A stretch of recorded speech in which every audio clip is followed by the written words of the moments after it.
Nang banggitin ang sekta ng Heaven's Mandate, agad na tumindi ang tensyon sa loob ng bulwagan. Nakatayo sa mataas na podium, opisyal na inihayag ni Wu Yuan ang buong utos ng paglipol laban sa sekta ng Heaven's Mandate, na direktang iniutos ng pamahalaan ng Great Xia. Kasabay nito, naglabas ang akademya ng maraming misyon na nag-udyok sa mga estudyante na sumali sa pagwasak ng ereheng organisasyong ito. Sa puntong ito, ibinaling ni Wu Yuan ang tingin kay Chu Jingming at iminungkahi na kung gusto ni Chu Jingming na bumuo ng koponan para sa mga misyong ito, pwede siyang makipag-ugnayan sa kanya anumang oras. Matibay na naniniwala si Wu Yuan na sa pakikilahok ng tunay na henyo, ang tsansa ng tagumpay ng misyon ay lalaki ng husto. Pero ngumiti lang si Chu Jingming at magalang na tumanggi. Sa halip na makipagtulungan sa iba, pinili niyang manatili sa kanyang pamilyar na estilo ng solo na pakikipaglaban. Ang kumpiyansa na ito ay nagpahanga at nagbigay ng kuryosidad sa mga nasa paligid niya. Kahit kalmado siya sa labas, alam na alam ni Chu Jingming ang panganib na naghihintay sa hinaharap. Alam niya na kailangan niyang ganap na makabisado ang S-rank na lihim na teknik, ang Thunder God Finger, at gamitin ito bilang kanyang huling alas. Dapat walang mali sa lahat. Kaagad pagkatapos ng Maitang, hinanap ni Chu Jingming ang tahimik na silid tsaa ni Chen Lin para makatipid ng oras. Sa hangin, may bahagyang amoy ng tsaa. Umaasa siyang makakuha ng mahalagang gabay mula sa senior na ito. Magalang na sinabi ni Chu Jingming na pinag-aralan niya ang manual ng Thunder God Finger buong gabi kagabi. Pero may ilang punto pa rin na hindi niya lubos na naiintindihan. Bahagyang nagulat si Chen Lin sa dedikasyon ng binata at tahimik na pinuri ang espiritu ng pagkatuto ng kampyon na ito. Pagkatapos, inanyayahan niya si Chu Jingming na ipaliwanag kung aling mga bahagi ng pag-aaral kagabi ang hindi pa malinaw. Agad na nagdetalye si Chu Jingming. Ang pangunahin niyang kalituhan ay kung paano magtatag ng koneksyon sa pagitan ng kidlat sa langit at lupa, at kung paano ito perpektong pagsamahin sa lakas ng kidlat sa loob ng kanyang katawan. Naniniwala siya na ito ang susi sa paglabas ng tunay na kapangyarihan ng teknik. Ipinaliwanag ni Chen Lin ng mahinahon na bagaman ang Thunder God Finger ay may pagkakahawig sa Heavenly Thunder Arts, kailangan ito ng higit na pag-condense at mas komplikadong pagbabago. Bawat paliwanag niya ay parang nagbubukas ng bagong mundo para kay Chu Jingming. Ang dalawa ay nag-usap ng seryoso sa loob ng tahimik na silid tsaa, sa ilalim ng gabay ng tunay na master. Unti-unting nawala ang mga pagdududa ni Chu Jingming, na nagbigay ng matibay na pundasyon para sa susunod na pag-unlad. Pagkatapos lamang ng 3 oras, hindi napigilan ni Chen Lin na magpahayag ng pagkamangha sa nakakatakot na kakayahan sa pag-unawa ng binatang ito. Sa kanyang panahon, kailangan niya ng higit sa 10 araw para maabot man lang ang antas na ito. Pero parang agad na naintindihan ni Chu Jingming ang asensya. Pero ang tunay na sekreto ay nasa sistema. Habang malalim na nag-iisip si Chen Lin, tahimik na nag-utos si Chu Jingming sa Deep Blue System, magdagdag ng skill points. Sa isang iglap, ang Thunder God Finger ay sapilitang itinaas sa beginner level, na lumampas sa lahat ng karaniwang hadlang sa paglilinang. Sabik na suriin ang resulta, hiniling ni Chen Lin na ipakita ni Chu Jingming ang teknik para makita niya kung may depekto na kailangang ayusin. Para sa kanya, ito ang perpektong pagkakataon para mapino ang isang henyo na minsan lang sa isang henerasyon. Bahagyang nag-alinlangan si Chu Jingming, nag-aalala na baka magulo ang teknik sa kanyang guro o masira ang silid tsaa. Balak niyang humingi ng pahintulot na magsanay sa ibang lugar, pero mariing sinabi ni Chen Lin na hindi ito magtatagal. Walang choice, sumunod si Chu Jingming. Tumayo siya, itinutok ang isip, at nagsimulang i-channel ang kanyang lightning-based abilities. Naghanda siyang ipakita ang resulta ng kanyang 3 oras na pagsasanay sa harap ng Grandmaster. Sa sandaling buhayin ni Chu Jingming ang skill, isang marahas na pagsabog ng kidlat ang lumabas mula sa kanyang katawan. Ang kanyang mga mata ay nagningning ng malamig na asol na liwanag habang ang mga arco ng kuryente ay kumikidlat sa paligid niya, na nagpapakita ng kapangyarihan na hindi maaaring balewalain. Pinagmasdan ni Chen Lin ng may matinding focus, tahimik na sinusuri na ang unang galaw ay perpekto, walang nasayang na aksyon. Pero sa susunod na segundo, natigilan siya sa gulat nang makita ang ikalawang hakbang, ang koneksyon sa kidlat ng langit at lupa na ginawa ng walang kahirap-hirap. Habang umuusad ang teknik, ang kapangyarihan nito ay lalong lumalakas at hindi mapigilan. Agad na napagtanto ni Chen Lin na may mali. Kahit ang pinakamahusay na estudyante sa Capital University ay kailangan ng hindi bababa sa 4 na buwan para maabot ang yugtong ito. Pero si Chu Jingming, ang binatang ito, ay tunay na halimaw. Tinipon ni Chu Jingming ang lahat ng ningning ng kidlat sa isang daliri at itinuro ito diretso sa langit. Sa sandaling iyon, ang kanyang presensya ay parang Diyos ng kulog na bumaba sa mundo. Ang malaking presyon ay nagpang-inig sa lahat ng nasa paligid. Isang malaking haligi ng kulog ang tumusok sa gabi, na sumabog pataas ng may lakas na sumisira sa lupa. Ang buong lugar ng pagsasanay ay agad na binaha ng nakakasilaw na mga arko ng kuryente.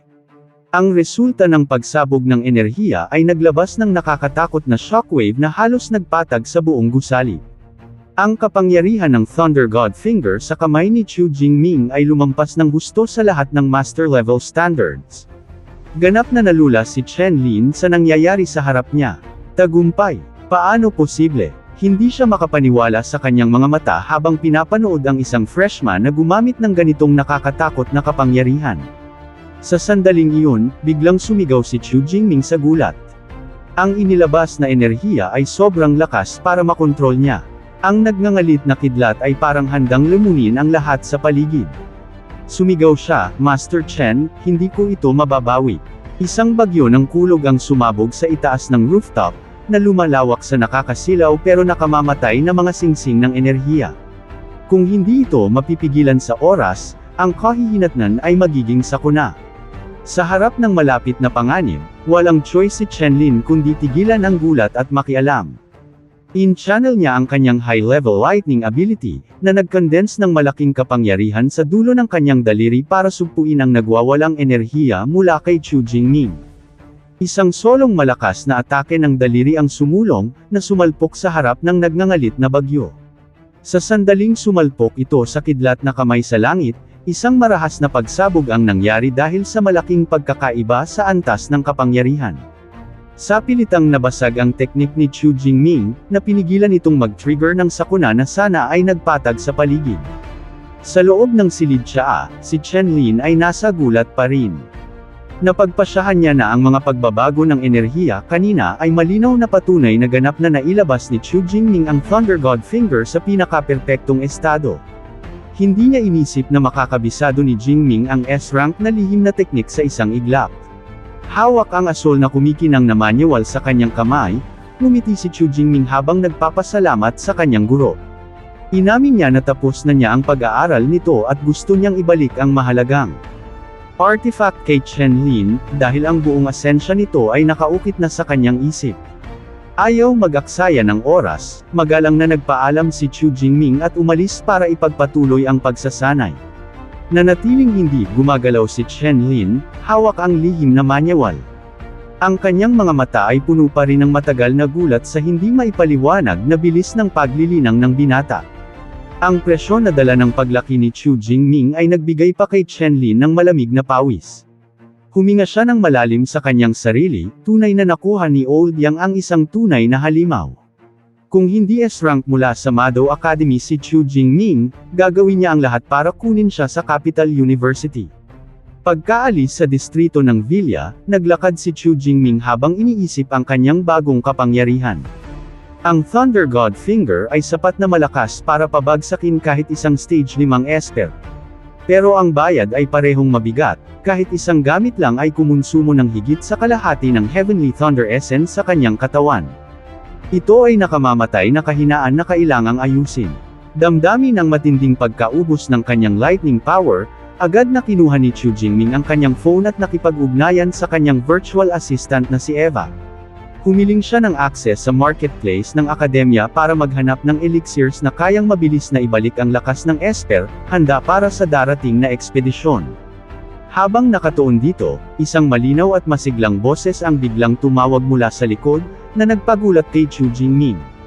Si Song Chu Ku pala, ang kanyang masiglang kaklase na nakatali ang buhok, na nagmamadaling lumapit sa kanya ng bahagyang hinihingal.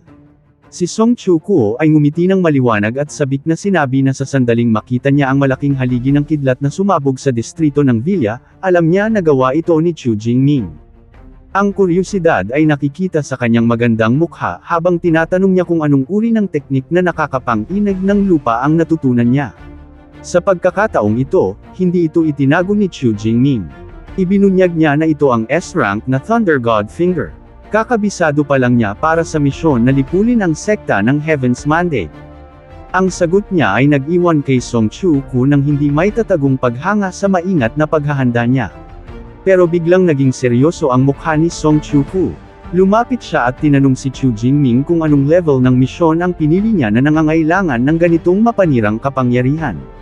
Nang marinig na ito ay S-rank misyon na nagtatarget sa isang sangay ng sekta ng Heaven's Mandate, isang bakas ng kalungkutan at pag-aalala ang lumabas sa kanyang mukha.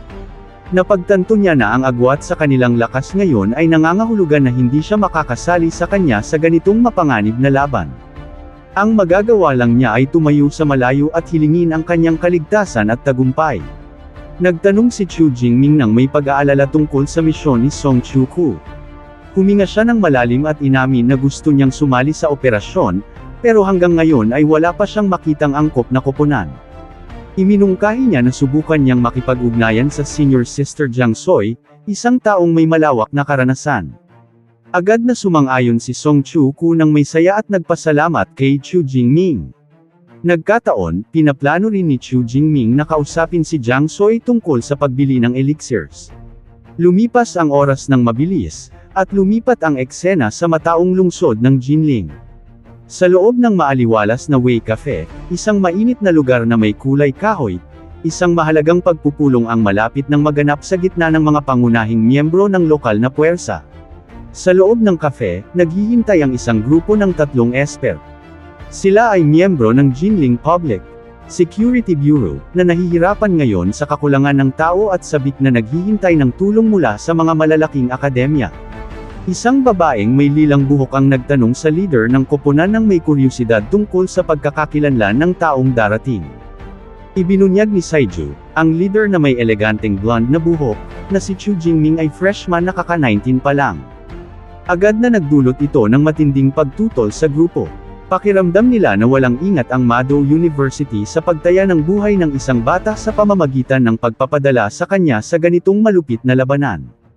Para muling bigyan ng katiyakan ang kanyang mga kasama, binigyang diin ni Saiju na kahit freshman lang si Chu Jingming, may S-rank ability siya, at ang kanyang tunay na lakas sa pakikipaglaban ay umabot na sa tuktok ng stage 3. Ang seryoso sa kanyang mata ay nagpapakita ng paggalang sa batang prodigy na ito. Natigilan ang buong koponan, isang first year na estudyante na ganito na kalakas. Ang konsepto ng henyo ay parang ganap na nabago sa kanilang isip. Pinaalalahanan ni Saiju ang lahat na panatilihin ang seryoso at propesyonal na ugali kapag nakikipag-usap sa kanya. Mahinang tumunog ang doorbell ng cafe. Lumitaw sa pinto ang figure ng isang binata na may itim na buhok at kalmado, matatag na aura. Opisyal na dumating si Chu Jingming sa meeting point, handa para sa misyon sa unahan. Naglakad siya patungo sa mesa, maayos na bihis sa mahabang stylish coat. Magalang na binati ni Chu Jingming ang lahat at humingi ng paumanhin sa pagpapahinti sa kanila. Ang kanyang ugali ay mapagkumbaba. Tumayo si Sao at mahigpit na nakipagkamay sa kanya, sinabing hindi siya late. Ipinakilala niya ang sarili bilang leader ng koponan, isang enhancement type B rank esper na may peak stage 3 strength, na siyang pangunahing suporta ng grupo. Susunod, isang malayang binata na may mahabang gray na buhok ang nagpakilala bilang Xiong Shan. Siya ay support type B rank expert sa mid-stage 3, isang kailangan na parte para sa pagpapanatili ng tibay ng koponan. Kasunod niya ay si Jongtung, isang babae na may kapansin-pansing lilang buhok at matalas na mata. Ipinakilala niya ang sarili bilang pirate type B rank esper sa upper stage 3, na may kakayahang maglabas ng malaking area damage. Siya ang pangunahing pinagmumulan ng apoy ng koponan sa darating na malulupit na laban. Ang huling miyembro ay si Son Yan, isang binata na may salamin at aura ng scholar. May mental type B rank ability siya sa upper stage 3, na siyang scout ng koponan at tagapagulo ng isip ng mga kaaway.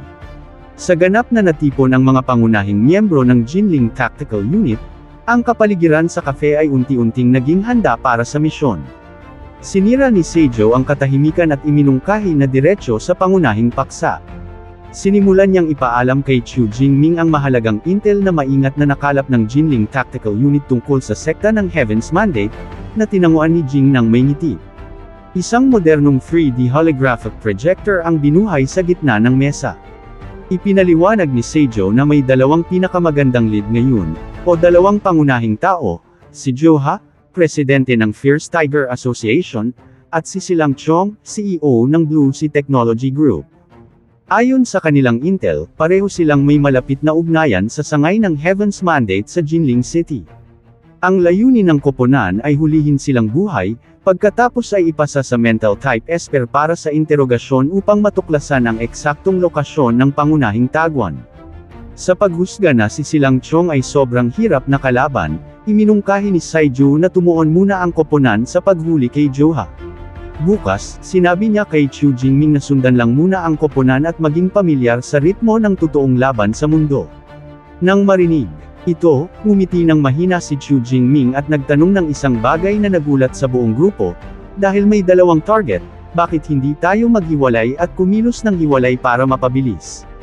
Bahagyang tumigil si Saiju. Sa kanyang tingin, ang pagsama-sama ng buong koponan ay makakatiyak ng pinakamataas na katatagan at kaligtasan, lalo na para sa isang baguhan. Sa loob-loob ni Chu Jingming, napagtanto niya na baka minamaliit siya dahil sa label na freshman. Sa kalmadong tono, iminungkahi niya, iwan mo na lang sa akin si Silang Chong. Pwede kang tumuon sa Fierce Tiger Association. Paghihinala at kaunting inis ang lumabas sa mata ni Su. Hindi niya maiwasang isipin kung ang S-rank prodigy na ito mula sa Mado University ay masyadong mayabang. Pagkatapos ng lahat, ang pagharap kay Silang Chong, na protektado ng mid-stage 4 na bodyguard, ay halos imposible para sa isang first-year estudyante. Hindi na napigilan ni Jongtung ang sarili at nagsalita ng may matinding pagtutol. Nagbabala siya na ang personal bodyguard ni Silang Chong ay stage 4 na powerhouse, isang taong hindi kayang hawakan ni Chu Jingming mag-isa. Pero tumugon lang si Chu Jingming ng may hindi matitinag na katiyakan, huwag kang mag-alala, walang problema. Ang kanyang walang pakialam na ugali ay nagpagalit kay Jongtung. Nagngangalit siya sa loob, nagtatanong kung talagang naiintindihan niya ang panganib at kalupitan ng kaaway na haharapin niya. Nakikita ang matibay na determinasyon sa mata ni Chu Jingming, sa wakas ay nagdesisyon si Saiju na sumugal. Inabot niya kay Chu Jingming ang isang storage device na may 3D map at lahat ng classified intel sa korporasyon ni Silang Chong. Sumasang-ayon na hayaan siyang gawin ang solo na atake na ito. Kinuha ni Chu Jingming ang device. Isang malamig at matalas na kumpiyansa ang nagningning sa kanyang mata. Alam niya na para makakuha ng tunay na pagkilala at paggalang mula sa mga veteranong kasama, kailangan niyang ipakita ang kanyang tunay na lakas sa darating na laban. Salamat sa inyong lahat sa pagsuporta sa akin.